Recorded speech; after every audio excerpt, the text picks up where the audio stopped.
I wouldn't be surprised if we saw a rival actually pull out the Ares Walker just in game number 3 just to try and flex it here onto Obey as we get ready to go into the picks and bans here. Anything that you're expecting to be banned away first out besides the normal? I just feel like they're going to leave Pele open. They have been pretty consistently, both sides. It has been picked a little bit, but not very early in these drafts. I imagine Erlong, Shen, and Mercury are going to be some of the first off the board. We saw the bans towards the Odin earlier on as well. Could be something like the Habwa ban that Rival had last game. I wouldn't be surprised if Obey uses first pick slot to ban away something like an Opwash as well. I like the Habwa ban from game number 2. CaptainTwig in game number 1 was just too much of a force to reckon with. Rival didn't want to deal with it, but in the secondary ban phase, there's just so many things that you have to ban that Obey might actually get the Habwa early.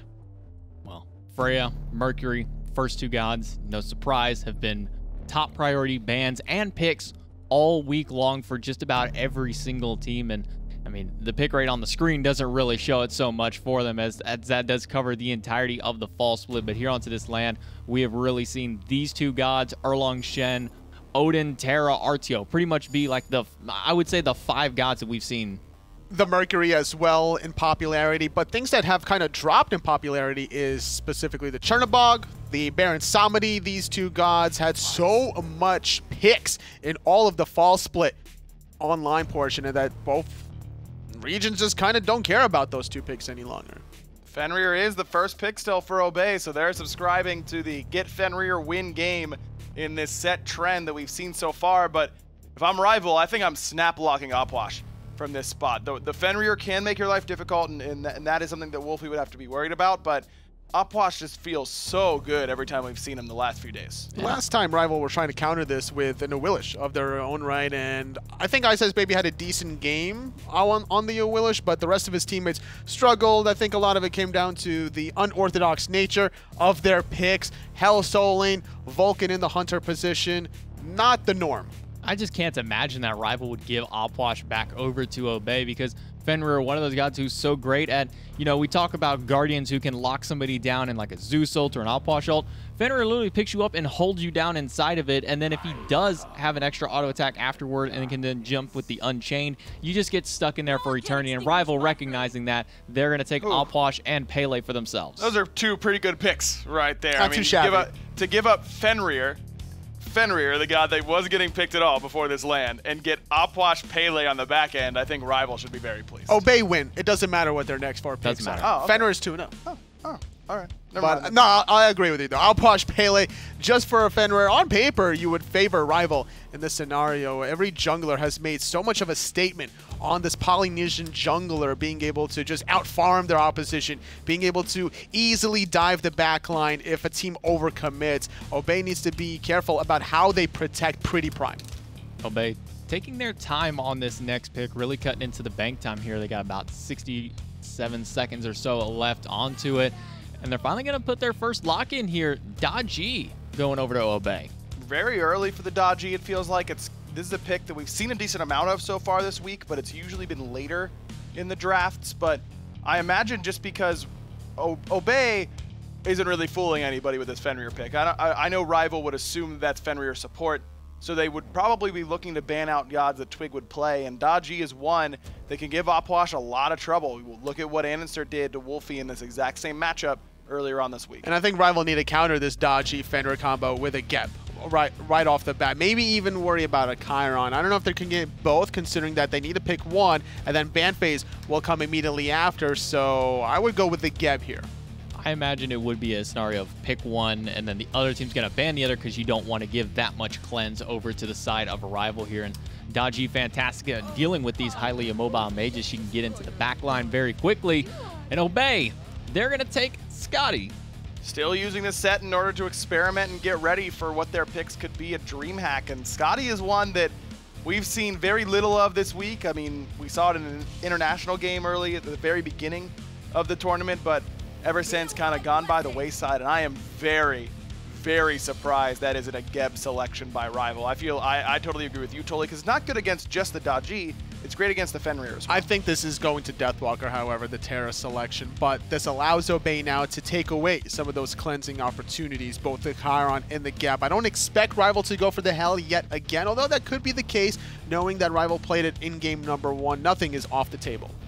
Nothing off the table with Rival, especially. They're one of those teams that you can never count them out, as they ban Nike away in the first time. We've seen a little bit of success with Nike so far this week. Hasn't had the strongest of performances so far, but looking just beyond those two picks here, we talked about the Geb, we talked about the Chiron. I mean, what else from Rival do we need to see here to counter up against this Daji and Fenrir? I don't know that you're really picking anything but those two in this spot if they're left open, because you still need a Hunter and you still need a Guardian, because I agree that this Terra is almost certainly going into the solo lane. This Rom ban surprises me, man. I really think Obey is either hoping that those are locked in and it has something else in the bank in order to beat them, or they're really overlooking how good Cleanse is against their current draft. I totally agree. The Cleanse is a must against the Powwow. Now, you do have 3 chances, so you can bait out the Cleanse in one person and then switch the targets there, or maybe try to catch multiple targets, and could, between the Ragnarok and the Powwow, there's just too many things also to cleanse, so maybe Rival aren't even too interested in that and can just build into the Mad Guy's Cloak. Well, Discordia and Cupid gonna be the ban for the side of Obey. A little interesting to see the Cupid, though I do understand it against the Daji and the Fenrir. That lockdown with the Cripple and Rival, they're gonna turn their sights over to Anhur for their next god. If that's a Skadi in the duo lane, Anhur is a god that can really punish something like the Skadi that doesn't have any mobility in the kit, a little bit of extra movement speed when you lay down that permafrost, but outside of that, just one pillar can really mess you up, and just, you don't even need the stun anymore. Pillar, that Desert Theory does enough damage that it'll nearly put you in that kill threshold. But jumping onto a Skadi could be problematic, considering that you're waiting on the Ice Ring coming underneath, the root's going to be happening. There's a lot of options for the Anhur, both offensively and defensively, but a Skadi wants you to jump on her because she can use the Purification Beads in anticipation of that knockback and look to turn it around. And she's always got Calder by her side as well, and fighting into a Skadi is always like fighting a 2v1 matchup. But double Fat Man here, locked in by Obey, Zhong and Bacchus. What about this here, Ryan? Is this going to be Bacchus solo, Toli? It could be, but Fenrir would make a little bit more sense in the likes. Now, Bacchus solo lane has not really been popular at all in the solo lane at any point in the competitive scene, but when you can transition as the highest level in the game, Bacchus's base stats can certainly be felt between the numbers of his abilities. Could be. I just feel, I agree. This Bacchus pick feels a little bit out of nowhere for Obey Alliance, and so I'm looking for, maybe they're trying to throw Rival for a loop or something like that. Again, very, very surprised that Rival doesn't go for Geb or Chiron, because the cleanses would have been so good against both the Fenrir and the Daji. I think right now Obey is throwing all of us for a loop here, especially, I mean, both of these teams really kind of just, where do they want to go? We don't know. At the time of picking, they probably don't even know themselves. I think they're just kind of waiting for the trades to go around to see maybe what kind of matchup they want here. Really, the only thing that I can guess is that this is going to be Skadi in the duo lane. More than likely, yes. Yeah. Zhong is going to go mid, Daji in the jungle. It's just a question of if it's Fenrir solo / support or Bacchus solo / support. Well, we don't know exactly where everybody's going. Let's see if the casters might know. Finch, Taco, take us into game 3. Obey versus Rival. Someone has to win. That is how the math works. This will be the game 3, Taco. And coming into this match, trusting in a Bacchus, that's pretty big from Obey, right? To pull out this pick that we haven't really seen much of at all from anyone. But if there's anybody who could execute it, it's definitely going to be iRaffer. This is not a pick that he's foreign to by any stretch of the imagination. In fact, this is actually a god that Energy went to way back in the day, even prior to being known as Energy, back to those Epsilon days even, I would say. iRaffer has always been someone who's been relatively flexible, and I think that the Bacchus really suits his playstyle of having the ability to be a little bit more aggressive, but can also be reserved as well and just focus on peel. That's right. Bacchus can be someone that just like works in the team fights, but he can also you know, almost 100-0 squishy because he just has so much base damage. So iRaffer will have the ability to sort of read the situation and react. As it's not the only unique pick here. Xaliea taking the Fenrir into the solo lane. We've got Khalis playing the Naja support. It's something we see more of, but certainly not something that you always see. So in this third match, they're taking the picks all over the place. Ooh, spicy start already to this dual lane.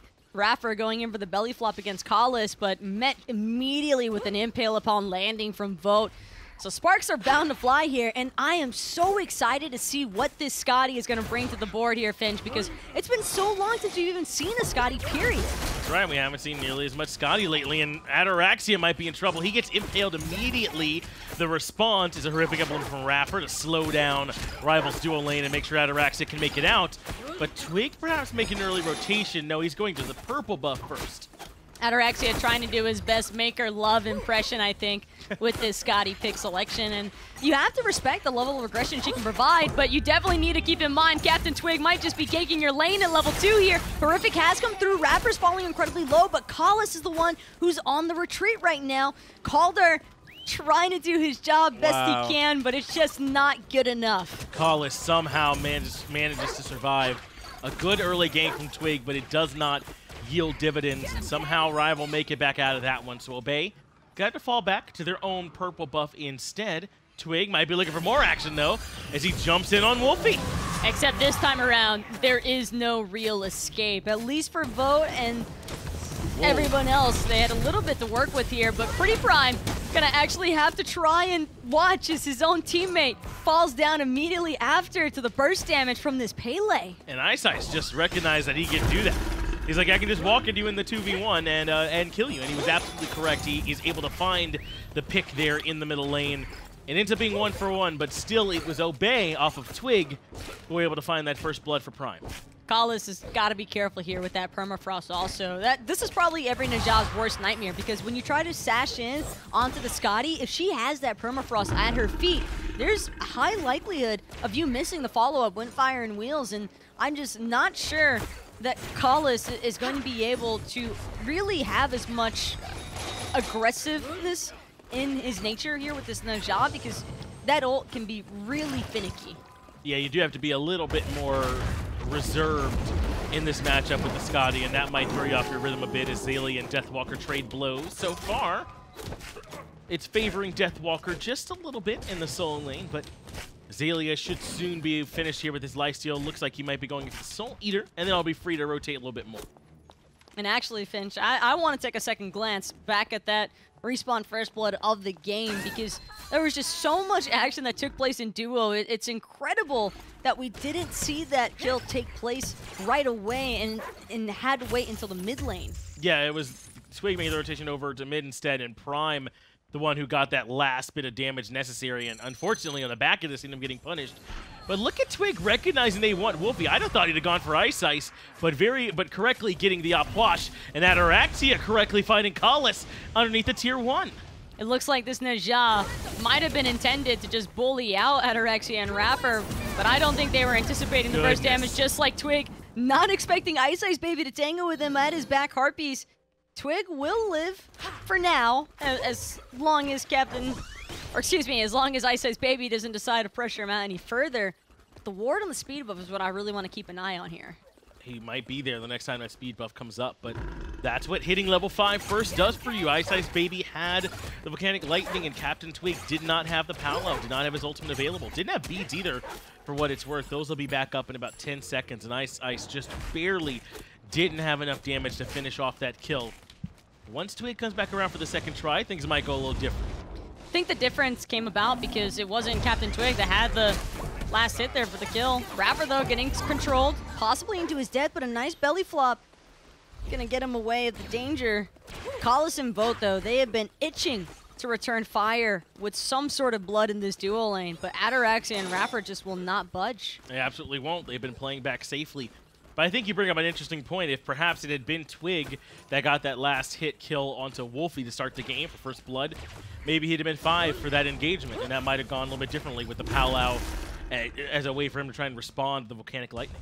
It would have at least been able to try and force out iceeicebaby's purification beads, because as it currently stands, there's really not a lot that can threaten iceicebaby out of those beads, unless Xaliea does just this, Ragnaroking him in, but I don't think this is the fight that he was looking for. iceicebaby gonna be able to Pele ult on out of there, and I'm surprised that that didn't go worse for Xaliea. Yeah, I'm surprised it didn't go worse for Ice. Very confident to hold on to the beads you were just talking about, and understanding he still had the ultimate to allow himself to reposition. So they can't find anything more in the back end, but Xaliea forcing out the ultimate defensively from Ice. CaptainTwig just a little bit too far away. Had he actually been present during the initial moment of aggression from Xaliea, I think we almost certainly see iceicebaby not only use purification beads, but also pretty high likelihood he dies in the process. Very interesting how this set's gone so far, Taco. Game 1, they came in with a bit of a looser feel, some experimentation from both our teams. Game number 2, though, they kind of came back in a lot more serious in that one to make sure that, you know, they came in looking at their absolute best and ends up going the way of Rival. Now here in Game 3, the picks all seem maybe a little bit different, but certainly they make sense of them. The compositions, everyone's playing carefully and smartly. I mean, they absolutely want to grab this 3rd win. It's all fun and games until you remember that you became a pro for a reason. You wanted to be competitive. You are a competitive person by nature, and I think that's exactly what struck Team Rival the wrong way. They didn't want to just go down in 2-0 fashion to Obey, running some experimentation compositions. They wanted to be the ones to steal the set. And they absolutely have the opportunity to do it now. The game's still virtually tied. Only 6.5 minutes in, though. Even though 2-1 the kills favor Obey. The experience a little bit in Obey's favor, but again, nothing really worth mentioning if we spread that out amongst all 5 players. As we return to our hunters here in the duo lane, both with some ability-leaning focus here, but they're going to be very differently in the way they build. Ataraxia will probably be almost entirely like Pen. That's just what you have to do as the Skadi. Calder can just whack so incredibly hard. Nice ultimate, though, from onto CaptainTwig is going to be the initial setup, and before he even has a chance to go up into that powwow, iceicebaby waiting at the bottom there to clean up what Kala started. Kala set that whole thing up. Ice should send him a thank you letter as Desert Fury committed by vote right into the back of Ataraxia. That was nearly enough. PrettyPriMe elsewhere is able to find Kalas to at least make it a 1-for-1 trade overall when you consider the initial kill they found earlier on. A good response. Kala's definitely had the right idea going for the Ninja ultimate onto CaptainTwig there, and it was a great pick, but as a support Ninja, if you don't have that Windfire and Wheels, you're just bait. Deathwalker is able to get away from Xaliea, did not have the stun for the Unchained, and they trade ult for ult. Earth and Fury came out in exchange for the Ragnarok. Ataraxia stuck around, it looks like, in lane and took quite a bit of poke, so ended up having to back and then come back out to play. One more wave syndrome will not claim the life of Ataraxia for now, but it could catch up to him a little bit later on. It's fatal. He's not going to have iRaffer or Twig to always be there whenever Vote decides to play aggressive, and the only reason why we saw Vote back off so much in the first place is because of the fact that he knew reinforcements had arrived for Obey. Powwow going to pull Deathwalker back in. Remember, no ultimate, as that was forced out by Xaliea. An easy cleanup kill for Twig in the solo lane. A great gank puts Obey up now 4-2 in the kills, doubling up. But iceicebaby's aggressive, will be stunned out by iRaffer, but no belly flop to follow up. iRaffer largely alone, though Prime is around the corner. All iRaffer wanted to do was keep iceicebaby zoned away long enough for PrettyPriMe to clean up the red buff. They understand that when it comes to their purple, it's an entirely different story. Just too much pressure from Callis and Vote to want to keep that one going. But iceicebaby, this could be dangerous. PrettyPriMe, though, not feeling confident that they'd be able to secure that one, so instead heads back for the mid-wave. They got quite a bit of damage between the Regurgitate and Prime's damage, but Iceice still had the Volcanic Lightning and the ability to reposition rather easily. So they didn't want to commit those ultimates just yet. The iRaffer is still quite far forward. Again, Prime nearby. iRaffer might be trying to bait them into the Zhong damage. And I like this from iRaffer. He understands that if Rival really want to try and invest everything into a Bacchus, what awaits them at the bottom will probably not be very fun to try and handle. You've got PrettyPriMe, who can unleash the Ghost Sack, CaptainTwig as well with that powwow. There are a couple of different methods, I think, where they can look for punish should Callis try to be the initiating factor. It's So Xaliea is on this Fenrir in the solo lane. And we don't see Fenrir over there very often. He's strong in the jungle. We've only recently, I feel like, started seeing him in the support role here at this LAN. But why are we here in the solo lane with this Soul Eater? Just to give him the dedicated farm? He gets a pretty heavy viability off of the Soul Eater in terms of sustain, but not only that, it gives him all stats that he likes. He gets early power, 10% cooldown reduction, a little bit of lifesteal that can factor in with his second ability, and Seething Howl. But I like it against Deathwalker because he's on the Terra, and Terra doesn't have a CC immune ultimate. She's got the Earth and Fury, sure, but she can be picked up by the Ragnarok and carried into the tower. So Xaliea really just trying to play lane bully and hope that he can escalate the lead heavily enough that once he starts rotating over to the other parts of the map, he'll also be able to kill them. And this is what you were meaning. He is able to pull Deathwalker back towards the tower and force out the Earth and Fury in response. So Deathwalker's life not in any danger there, but Xaliea able to continually force out Deathwalker's abilities and dictate the pace of the lane. If Xaliea really wanted to kill Deathwalker, he'd probably have to reserve that Ragnarok until Deathwalker was a little bit past the halfway mark. Otherwise, the Ragnarok will wear off before he even has a chance to bring him into the tower line. And they have been stalking Ataraxia. He might need to tell somebody. But there's the people hanging around his jungle trying to catch him unawares. Level 11 now for the Skadi, and he has not had much time to breathe as Vote is peeking around the corner. I don't blame Rival in the slightest. I don't blame Vote in the slightest. You want to deal with the Skadi before she becomes a problem. Excuse me, before Calder becomes a problem. Right. Because once Calder is online, good luck. Desert Fury can only do so much, and the burst damage that you can find out of a single Permafrost, just like what we're watching right now here, Finch. Vote already on the retreat, but CaptainTwig gonna be able to scoop him right up. Yeah, Twig is the one that's really gonna come in and shut down the party. He tried the Desert Fury, but what could he do? And that's all set up by the virtually free damage from Ataraxia. And Calder just collecting another kill there for Ataraxia. What a good dog. He's a good dog. That's a good boy. Collis, things might not be so good for him. He does get stunned out. Looks like he wasn't expecting for there to be a lot more friends around. He barely is able to position the ult to get him back towards the tier 2, and Obey can't find anything more, and they expend the horrific emblem. I am shocked, by the way, that Collis managed to avoid Bacchus' thickness, because those hips do not lie, and that was not a lot of room for him to get away. Able to somehow weave it through, though, as Xaliea finds Wlfy. Gold Fury leashed for the moment, but now back under siege. iCeicebaby nearby, Vote on his way.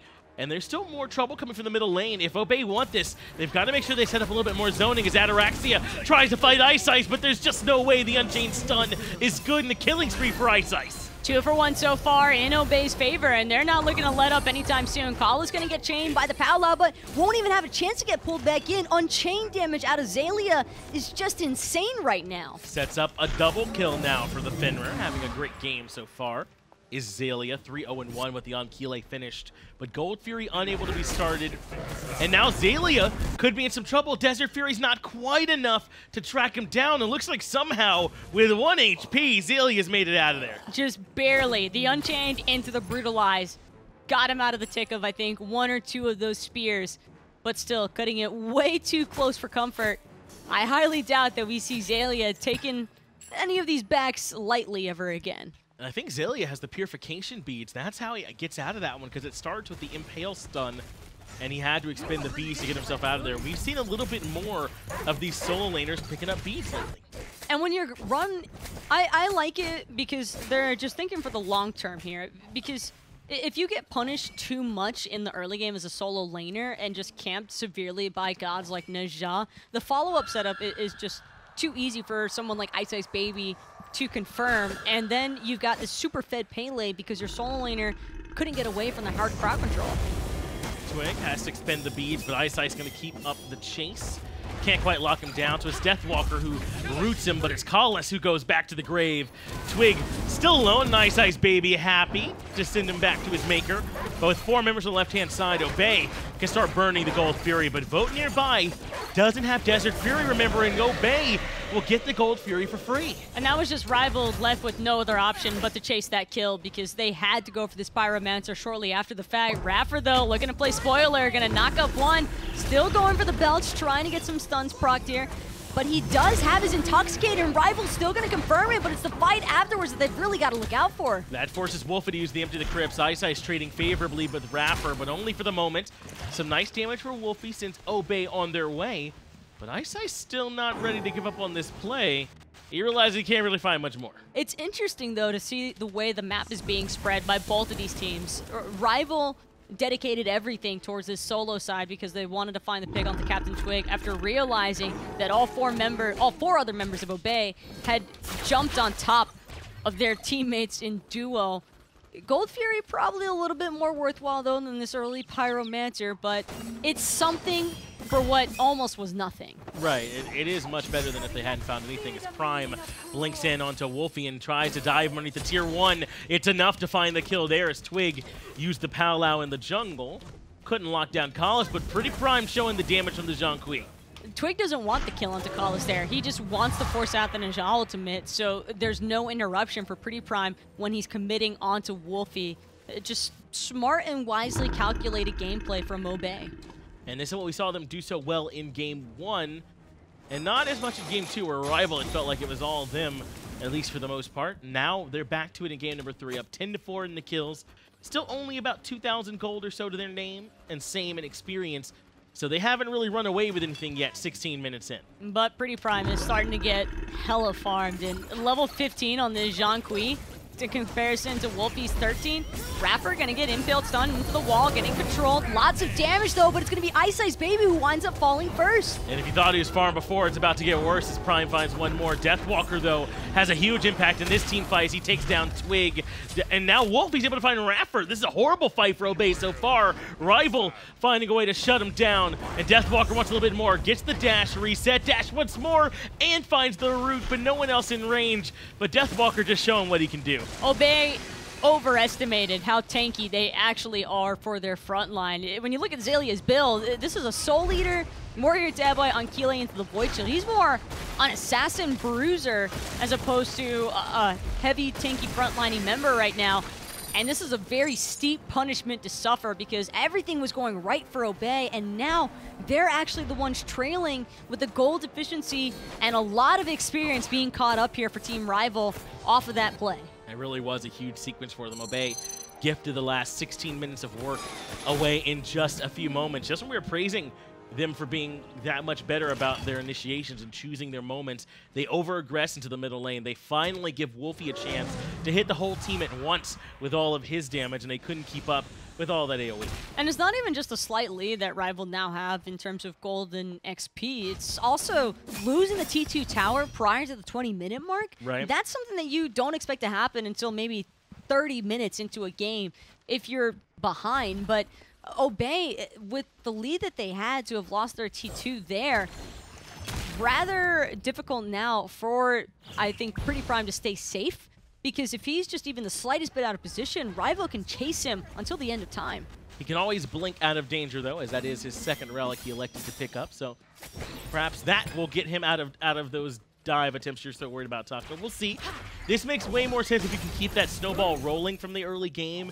But that big play from Rival, I think, could potentially punish that blink decision. Blink Zhong, though, still has some pretty heavy viability because if you're able to blink in and just drop a massive AoE stun into the unleashing of your ultimate, as well as marking everybody in the area with a card, I think that there is definitely a little bit more that you can work with on Blink Zhong, and maybe Twig feeling, or excuse me, PrettyPriMe feeling like he's still going to be able to play super aggressive. It was just a matter of Obey being a little bit too far spread apart from each other where that fight really went wrong.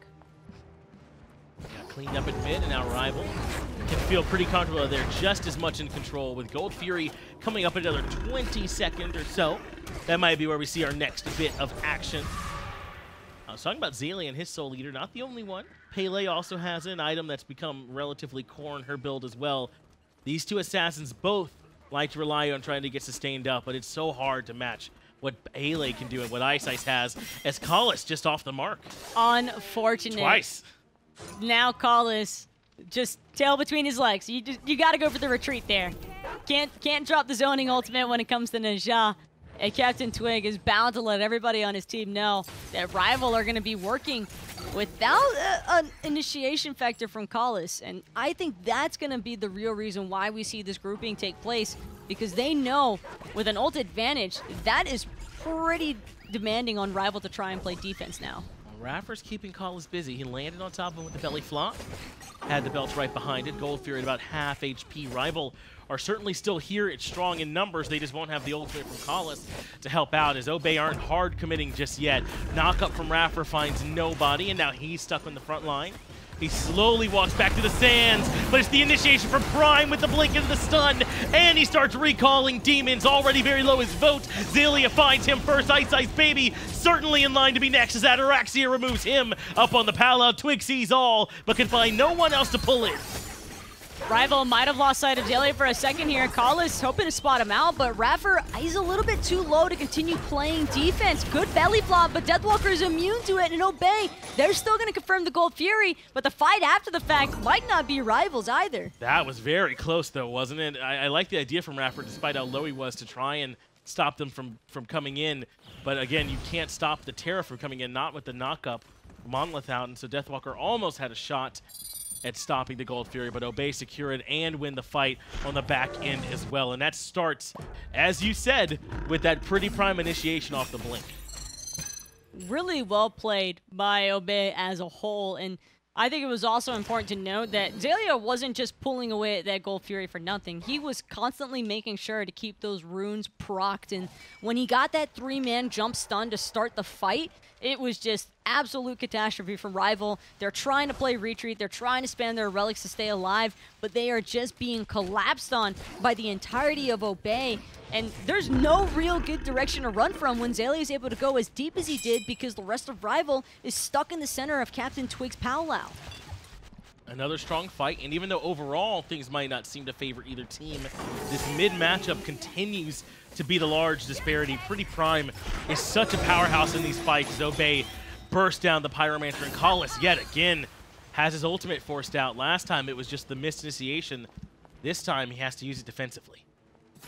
I just think that Obey picked excellently to deal with this Ninja support that Rival decided to bring about today. And not only that, Collis kind of struggling a little bit. This is pretty far away from his normal realm of just hard Guardians. I think that Collis is probably one of the more traditional support players that we have, where you hand him any Guardian in the game and he's got you without a doubt. But an assassin like Ninja, a little bit more tricky.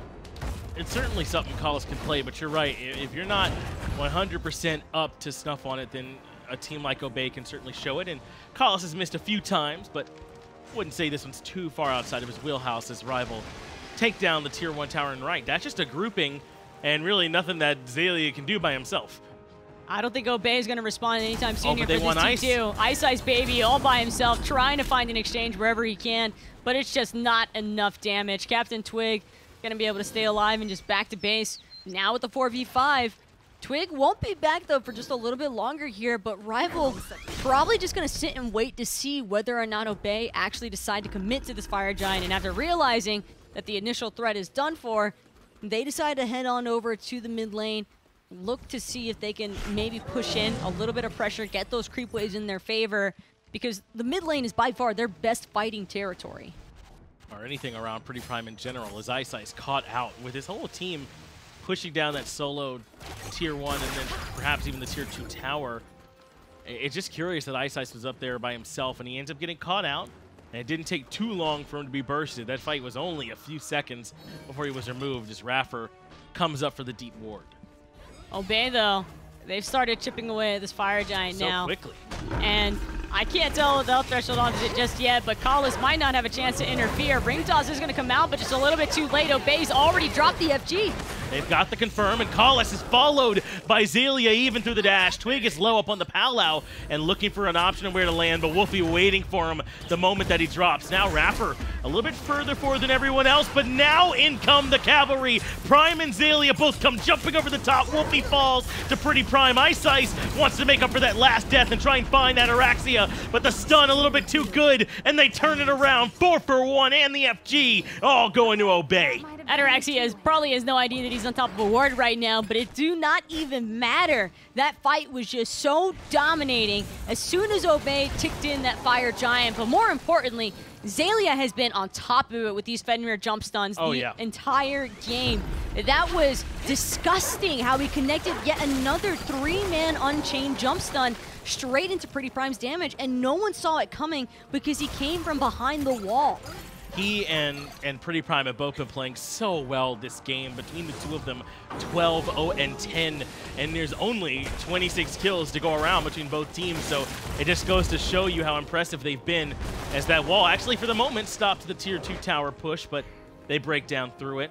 And it's been great timing from the pair of them. You're right, mechanically it's been great, but I just love the communication and the moments that they're choosing to go in. That's the kind of synergy you want to see between not just the mid and jungle, but the mid and any player on this team. And even when you think that Ataraxia is just about to be obliterated by iceicebaby, the immediate turn and burn effect came into play. I love the way that iRaffer immediately diverts his attention back towards his backline to ensure that no one is able to bring down Ataraxia except for himself. Maybe the only way to get it done is really all of Obey having a great game, and Rival still has some bright spots. There's clearly a lot of damage still available for iceicebaby on this Pele. Wlfy clearly can still blow people up on this Puch as well. But when Obey are permitted to start fights with the multi-stuns, with the blink into stuns from Prime, it's almost always going to go their way after. Things are only going to get worse here, I feel, too, for Rival, because Ataraxia just finished off that Brawler's beat stick.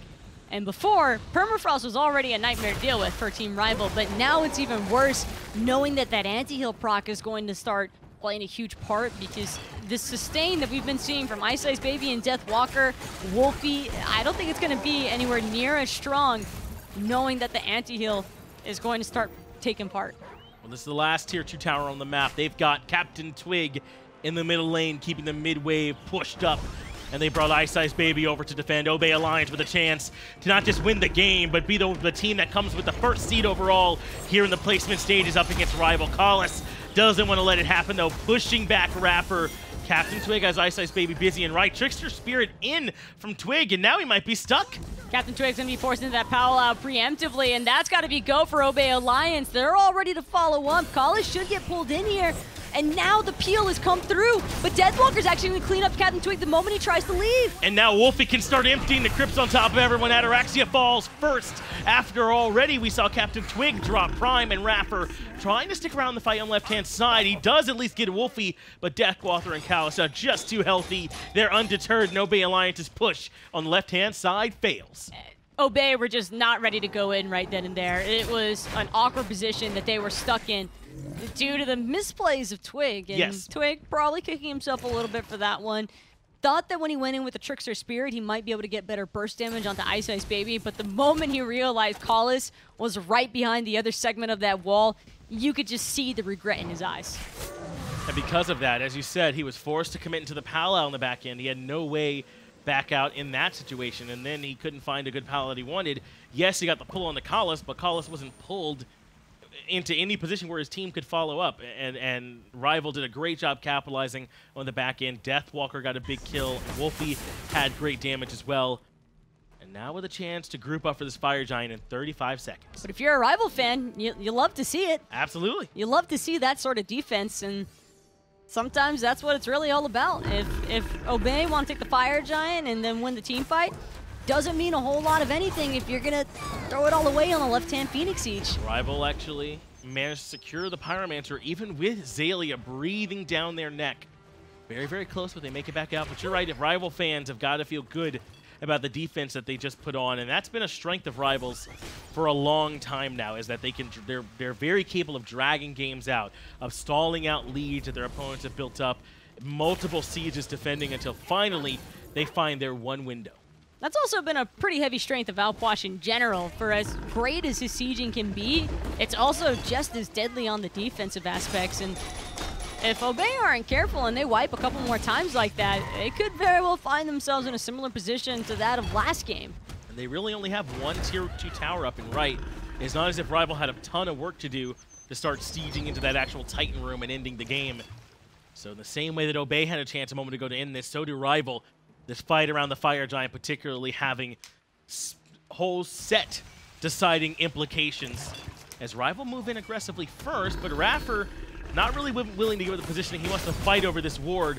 They might be doing more than just fighting over the ward as Xaliea jumps in and Wlfy on the backside, takes so much damage. Immediately, Twig is the one that finds him right away. Next up on the menu is Prime. iceicebaby shuts him down. Mid laner for mid laner so far, but Xaliea is also going to find Vote MVK in the process, and Vote wishing that his team could find anybody else, but right now it's just looking like a complete rundown. CaptainTwig going to get the Bloodforge proc from cleaning up iceicebaby, and it is all falling apart at the seams here for Team Rival. 4 members already dead. And CaptainTwig keeping up with Collis, the lone support, the only member standing for Rival to try and slow down Obey. Xaliea jumping in as well. Brutalize is there, and Ataraxia gets the last hit for the deicide. Right side, Phoenix will be the target in 20 seconds before even Wlfy shows up. There's a great chance that Obey can go for the end. They're moving into the Titan room. They want to take the title of winning your SWC placements right here, right now for Obey. And this Titan is just not tanky in the slightest. Obey Alliance are going to end up bringing it home, coming in as the #1 seed from placements. Wow, how impressive. And when you consider that this team almost didn't even have Prime in the first place, what must it have been like for them in their prep coming in, trying to be ready to potentially play with Flippo, who's very strong in his own right, trying to split the practice between the two, and trying to balance the personal life of one of their star players, and they managed to navigate it all. They get here, they take down a team like Rival all the way through the upper bracket the whole way, and they come out on top. Daddy Prime has an all-new meeting like never before. Not only did he have such a fantastic land showing for this entirety of this week, but Obey as a whole just looks so clean, Finch. They really have, and now having this extra week of high-intensity practice should help them even more for when they do move on to DreamHack Atlanta as that 1 seed. I believe that means they'll be drawing Splice in that first matchup. Rival, on the other hand, will be drawing Energy. Neither of those seem like particularly easy matches, but Obey are a team that certainly are capable. And Obey, they're ready to go. I mean, even though the games have ended, the grind has only just begun. That's because right. DreamHack Atlanta, it's just next week. So these teams don't have a whole lot of downtime. It's right back to the drawing board and finalizing some of their strategies for the upcoming main event. And in all honesty, it doesn't matter how good you look here. I mean, it matters for seeding and where you place. But if you show up at DreamHack and you can't play the way that you played here or better, then you'll drop away right away. There's some very, very strong teams waiting for you when you get to DreamHack already between E United, Energy, Dig, and Splice. There are no pushovers. That was the whole intent behind placement rounds to begin with. We wanted the best of the best, and I think that these teams are delivering. No, we absolutely have it. I mean, I don't think we've ever had competition at this level. I mean, consider what Insignum were able to do at this event, right? It's just been a wonderful one so far. It's still not even done. Trifecta and Space Station still coming up later. But first, we'll have the desk break down that last set. And what a set it was. Thank you, Finch and Taco, for bringing the game to us. And Game 3 finally in the books, and Obey take the win. Hey, I mean, Fenrir is 3-0 this set. It's no surprise that Obey first picked it here. It's in the pudding. You're right. Fenrir was the difference maker a lot of the time, but overall, I think Prime had a great set. I think Twig had a great set. The Prime ended up falling in that very last team fight, but that was his only death the entire game, and he still was able to put out a ton of damage before he fell. Post-game stats brought to you by Axis Replay really do tell the tale of this final matchup here. PrettyPriMe putting out the top damage for his team this time around. 18,000 player damage on the Zhong, and no surprise, I mean, this god, it's a lot of spread damage. A lot of spread damage across the board from the other players piloting it as well. I think Xaliea had a fantastic game on this Fenrir. I'm surprised that they actually decided to put that in the solo lane. CaptainTwig showing some love in the solo lane with a couple of early game ganks. It didn't allow Deathwalker to feel comfortable. I will say Vote had a very good performance on the Anhur. Still showed that he still got it with this character, even though he hasn't played it in a little bit. Was really accurate with those pillar impales. Well, your Steel Series MVP is going to be the man in the mid lane, PrettyPriMe, taking this one for himself. And no surprise, this Neath game, I think, was one of his better matchups, though he did have a great performance on the Zhong. His Neath play in Game 1, fantastic. Oh, yeah. Game number 1, I think it allowed CaptainTwig a lot of freedom on the Hobwop because of the World Weaver pressure that PrettyPriMe allowed. And then in Game number 3 on the Zhong, was tanky in his own right. Very difficult to lock down, just doing a couple of swag flips. That was sick. That was a really sick target switch there by Prime in the midst of the fight. Switches from iceicebaby back over to Vote very, very quickly and caught Vote off guard. And one thing that you kind of see with these 3 completely different mid laners, it's high damage and control to a little bit more utility and damage, and then we just go straight into I'm tanky and do a lot of damage. Now with Obey having this victory, they're going to move on to face off against Splice, as Rival's going to have to go down and face off against NRG. PrettyPriMe, MVP, big deal for him. I mean, this guy is insane. He's been playing fantastic all season long. And now getting this final matchup here, they, as you said, will be taking on Splice, but we do still have another set to go for the day. The last matchup here is Trifecta and Space Station. It should be interesting, the battle of these 2 North American titans between them. I gotta always look at the Hunter matchup here. Barracuda versus Satman. It says tale as old as I am, and I'm looking forward to it. It's going to be a lot of fun, that's for sure. But I'm sure, you know, Splice has looked at this Obey Alliance set with Rival and understand that they have some things they can learn, and there's a big advantage for these teams that didn't have to come and play this week, that they could watch everything that these teams were doing. They've got a lot of VOD review to do, but clearly Obey is going to be a very strong team. I thought they would be the strongest team coming into this tournament, and I think they proved it here with their play this week. Well, and to sit here and break it down for the last bit of it, we do have an interview with Xaliea and Ataraxia standing by. All right, I'm here with Ataraxia and Xaliea, the hunter and solo for Obey. First off, congratulations. This is indeed the land win y'all were able to get, #1 here at placements. My first question really is for you, Xaliea, because we don't get to talk to you as much. How does it feel to be able to not only get this win, but to, I mean, you looked in particular really great throughout the whole week. I mean, it feels good to get this win. I don't think it was as important as just making Worlds was. Sure. It was more of a slightly practice. I mean, we wanted to win, but see what we could pull out. I mean, I think it was just honestly the only game where I feel like I really performed. With the other games, I was there as a solo laner on my solo island. So I'm happy. I'm happy I got to play an assassin. It was good. Well, it seems like a little bit of fun at the end there, but when you guys came to this land, were you expecting to walk away from it as the first seed heading into DreamHack? I think on paper, yes, but me personally, I always get a bit nervous, and you kind of big up the competition, which is good because it keeps you competitive, it keeps you level, and we've underestimated competition before and lost Worlds United. So it's really important to keep level. So in my head, I think this is definitely something we were entirely capable of, but you know, I also foresaw us losing to Mouse or anyone else on the way. I'm glad we didn't.